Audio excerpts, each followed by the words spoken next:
అంచేత గురు శుశ్రూష చేత విద్యనంతా పొందిన వాళ్ళు ఎందరెందరో ఉంటారు. అలాంటి వాళ్ళందరికీ కూడా నేను వాళ్ళని అనుగ్రహించడం కోసం దగ్గరికి వస్తాను. ఇది జరిగింది. అంచేత అలాగ ఉండేదాన్ని గనక నా పేరు కరీషిణి అని పేరు.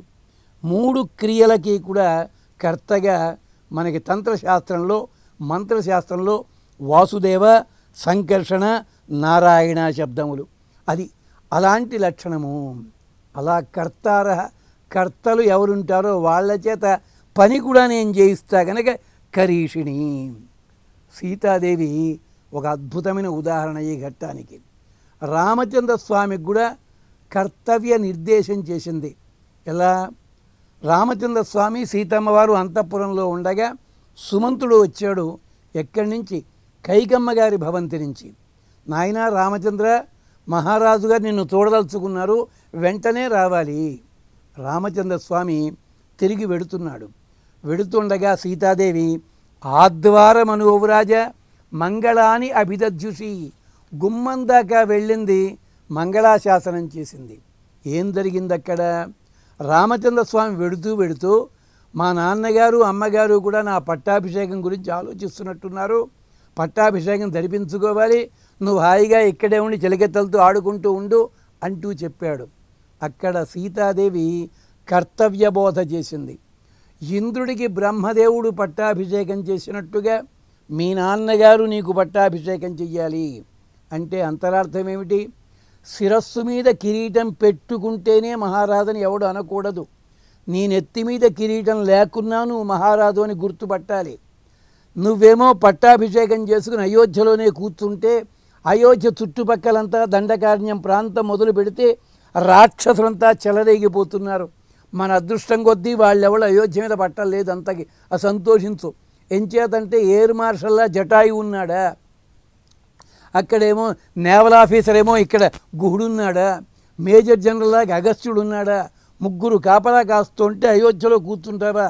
ఎలా అవతారం ఎత్తుకుంటేవో రామ, యోగుల బ్రోతుటగా భవరోగుల కాతుటగా ఆలము చేయుటగా అయోధ్య పాలన చేయుటగా. ఇంత చెప్పింది అమ్మవారు ఒక్కటే ముక్కలో. ఇంద్రుడికి పట్టాభిషేకం చేసినట్టుగా మీ నాన్న నీకు పట్టాభిషేకం చేయాలంటే ఇది కరీషిణి. అమ్మవారే స్వయంగా చెప్తుంది, సృష్టి నాదే, అంతర్యామిత్వం నాదే, కరీషిణీతి మాం తేన తత్వజ్ఞః సంప్రజక్షతే, హిమశైల సంకాశ గజేంద్ర మమ వాహన. నాకు హిమవత్పర్వతమంత ఎత్తున్న తెల్ల ఏనుగులు నా వాహనములు.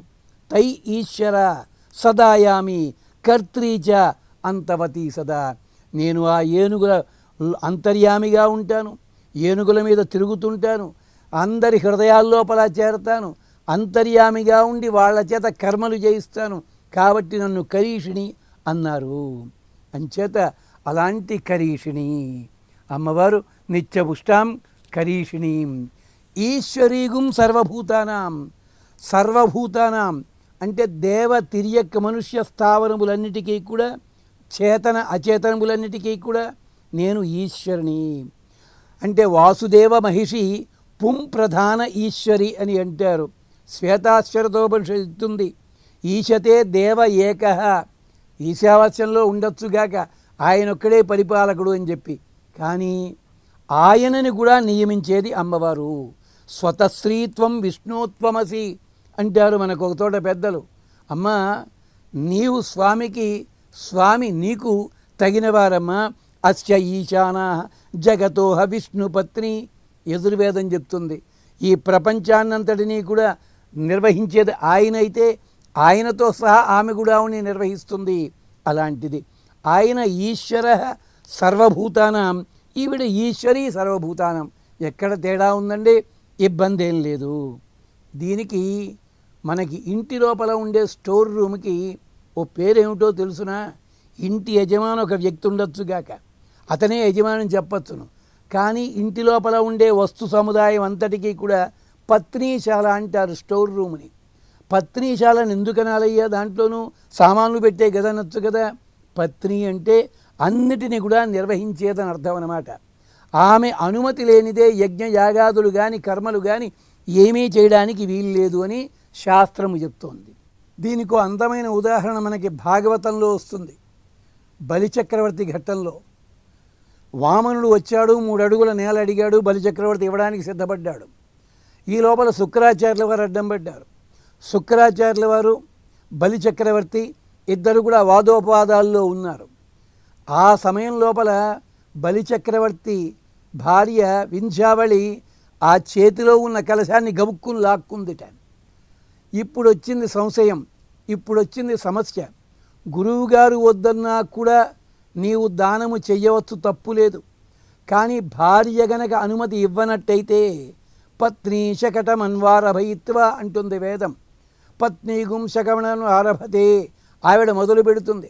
ఆవిడ అనుమతి లేనిదే నువ్వు దానము చేయడానికి వీల్లేదు, యజ్ఞం చేయడానికి వీల్లేదు. ఈవిడ కలశాన్ని లాక్కుందో పక్క నుంచి, అంటే ఈవిడ కూడా వద్దంటుందేమో దానము చేయడం అన్నది అని కంగారులో ఉన్నాడు బలిచక్రవర్తి. కానీ వింధ్యావళి ఎందుకు లాక్కుందో తెలుసునా? ఈ గురు శిష్యులిద్దరూ ఇలాగే వాదులాడుకుంటూ ఉంటారు, సమయం దాటిపోతుంది.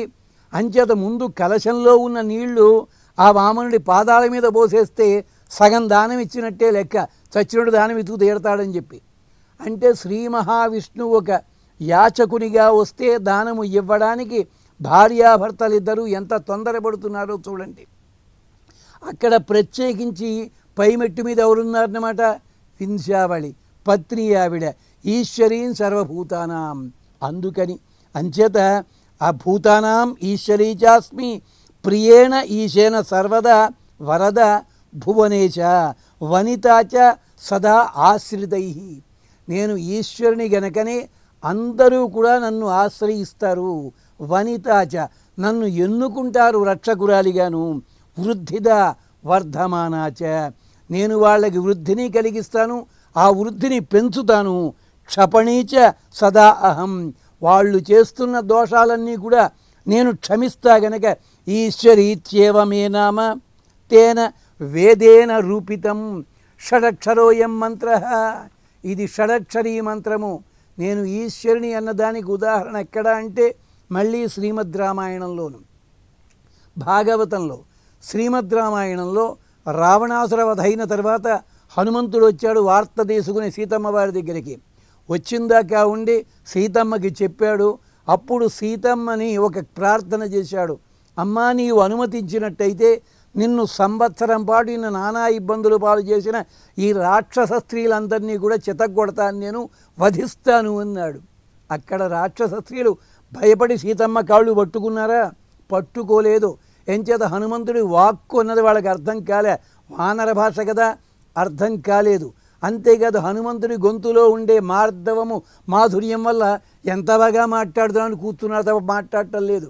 కానీ సీతాదేవి వాళ్ళెవళ్ళు కూడా అతన్ని కాళ్ళు పట్టుకోకుండా ఉన్నప్పుడే వాళ్ళు చేసిన దోషాలు క్షమిస్తుంది, క్షమించమని చెప్తుంది హనుమంతుడికి. కార్యం కరుణమార్యేణ నకచ్చిన్నాపరాధ్యతి. ఎందుకయ్యా వాళ్ళు ఏం తప్పు చేశారయ్యా? రావణాసుడు బతికుండగా రావణాసుడి సేవకులు గనక అతడు చెప్పిన ఆజ్ఞ ప్రకారం నన్ను బెదిరించారు, నన్ను తిట్టారు, భయపెట్టారు. కానీ ఇప్పుడు రావణాసుడు కాదు రాజు, విభీషణుడు. ఆ విభీషణుడు ఆజ్ఞ కొద్దీ వీళ్ళే మడు నన్ను నమస్కరిస్తారు, క్షమిస్తుంది. ద్రౌపదీదేవి తన కొడుకులు 5గురిని చంపేశాడు అశ్వత్థామ. అప్పుడు అంటుంది, ఉద్రేకంబున రారు శస్త్రధరుడై యుద్ధావని లేరు, ఏమయ్యా ఎందుకు చంపావు అన్నదాకా ఉండి భీముణ్ణి అర్జునుని పిలిచి నేను బాధపడుతున్నట్టుగా కృపి ఆవిడ కూడా బాధపడుతుంది అశ్వత్థామ కోసము, అంచేత వదిలిపెట్టండి అయ్యా, క్షమించి వదిలేసింది. అంచేత ఈశ్వరి శ్రియం తాం ఉపహ్వయే, ఆహ్వయే కాదు, ఆవాహయామి కాదు, ఉపహ్వయే, ప్రేమతో నన్ను సమీపించాలి. అమ్మా రక్షించు నన్ను. బ్రహ్మవైవర్త పురాణంలో ఓ మాట చెప్తాడు, శ్రీ భూ నీళ రమ దుర్గా సీత సత్యా చ భామిని రుక్మిణి తులసి రాధ సర్వాహ లక్ష్యంశ సంభవా. ఈ పేర్లన్నీ కూడా లక్ష్మీ అంశాలు మాత్రమే. గో బృందానుగతాం ధ్యాత్వా సురభిం సస్యమాలినీం పృథులాం ప్రాణినాం ఈశాం దుర్ధర్షాం శ్రియం అర్చయేత్. అదిగో దుర్ధర్ష. ఈ పదములన్నీ కూడా ఈ ఒక్క శ్లోకంలో బ్రహ్మవైవర్త పురాణంలో చెప్తారు. షడక్షరోయం మంత్ర ఓం ఈశ్వర్యై నమః. అంటే ఈ మంత్రాన్ని గనక శ్రద్ధగా జపించినట్టయితే అధికార ప్రాప్తి అంటుంది మంత్రశాస్త్రము. ఇక 10వ సూక్తంలోకి అడుగు పెడుతున్నాం.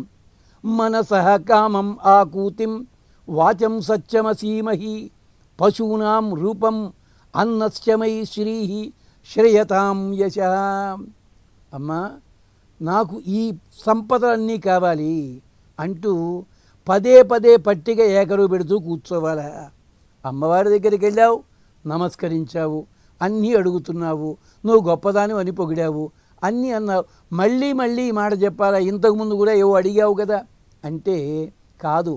ఇక్కడ చెప్పే మాట ఏమిటంటే ఆర్తి చేత 1కి 2 సార్లు అడగడం. కారణం ఏమిటంటే, అమ్మా లక్ష్మీదేవి, నా భయం నాది, ఏది మర్చిపోతాను అని చెప్పి అడగనిదే అమ్మేనా పెట్టదని కదా ధర్మశాస్త్రము.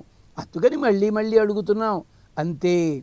వకడభూషణ జగ్గు కవి గారని ఆయన మైసూరులో ఉండేవారు పెద్దలు గత శతాబ్దంలో.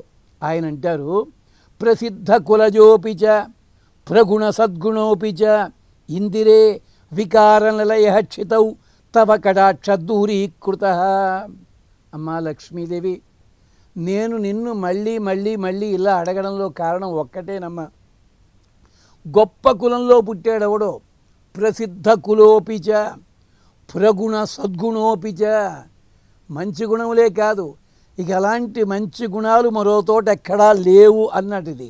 ప్రగుణ సద్గుణోపిచ ఇందిరే, అమ్మా ఇందిరా, వికార నిలయ క్షితౌ తవ కటాక్ష దూరీకృత. నీ కటాక్షము దూరమైనట్టయితే వాడు ఎందుకు పనికిరానివాడు. అంటే ధనము లేనట్టయితే వాడు ఎంత గొప్ప కులంలో పుట్టినవాడు కానీ, గొప్ప గొప్ప గుణములు కలిగినా కానీ, మంచి తెలివితేటలు కలిగినా కానీ, సౌందర్యం కలిగినా, బలము కలిగినా, ఏ ఉన్నా వాడి ముఖం ఎవడూ చూడడు. కానీ నిహీన కుల సంభవోపి, వాడు ఏ జాతికి చెందినవాడో తెలియదు, ఏ కులములో జన్మించాడో తెలియదు. అమిత దుర్గుణోపి, పొద్దున్న లేస్తే వాడు తప్పుడు పనులే చేస్తూ ఉంటాడు, ఎప్పుడూ ఇబ్బంది పెడతాడు జనాలందరినీ. ఇలా ఉన్నప్పటికీ ఆశు యహ త్వదక్షి వినిభావిత సుకృతిభి సవై సేవ్యతి.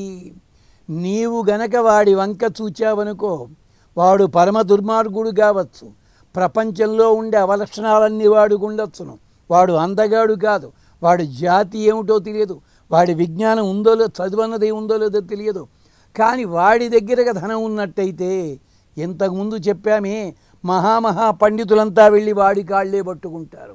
లక్షణవది ఏం చెయ్యాలమ్మా? అందుకని అడుగుతున్నాము, అమ్మా నన్ను అనుగ్రహించు. ఎలాగా? ఎంతవరకు సుఖంగా బతకాలో అంతవరకు ఉండేలా నన్ను అనుగ్రహించు. పట్టిక చెప్తున్నాను, ఒక లిస్టు చెప్తున్నాను. మనసః కామం, నా మనస్సు చేత కోరదగినది ధర్మబద్ధమైనవి ఏ కోరికలు ఉన్నాయో అవన్నీ నెరవేర్చు, అవి ధర్మానుగుణంగా ఉండాలి. మనసః కామం. ఆకూతిం వాచం, చక్కటి వాక్కు కావాలి. ఎలాంటి వాక్కు? ఆకూతిం వాచం, అర్థవంతముగా ఉండే వాక్కు. అనాఘ్రాతావద్యం బహుగుణ పరిణాహి మనసో దుహానాం పదానాం సౌభ్రాత్రాత్ అనిమిష నిషేవ్యం శ్రణయో అంటారు పరాశర భట్టులు. నేనన్న మాట లోపల దోషం ఉండకూడదు. నేను మాట్లాడుతుంటే పదములన్నీ ఒకదానితో ఒకటి పొందికతో ఉండి ఎంత బాగా వస్తున్నాయో పదాలు అని అందరూ ఆశ్చర్యపోవాలి. కను రెప్పలు కూడా వెయ్యడం మానివేసి చెవులు ఓరగించి వినాల్సి ఉంటుంది. ఒక్క అక్షరం పలికితే చాలు హృదయాన్ని ఆస్వాదింపజేసి ఆకర్షింపజేసేది అలాంటి పదాలు ఉండాలి. అలాంటిది ఆకూతిం వాచం. సత్యం, సత్యం అంటే భాగ్యము.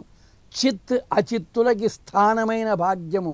అంటే ఇవాళ ఉండి రేపు ఉన్నది కాదు, సర్వలోకములలో సర్వకాలములలో ఎప్పుడూ మాకు క్షేమం కలిగించేది సత్యం. పశూనాం రూపం. పశూనాం రూపం, పశు శబ్దానికి అర్థము జీవుడని, పశువని కాదు జీవుడని అర్థం. పశూనాం రూపం, నేను మనిషిని, నేను ఇలాంటి వాడిని అని చెప్పడానికి గుర్తు కలిగించే లక్షణములు ఏమున్నాయో ఆ లక్షణాలు కలగాలి. అంటే జ్ఞాన సంపద కలగాలి.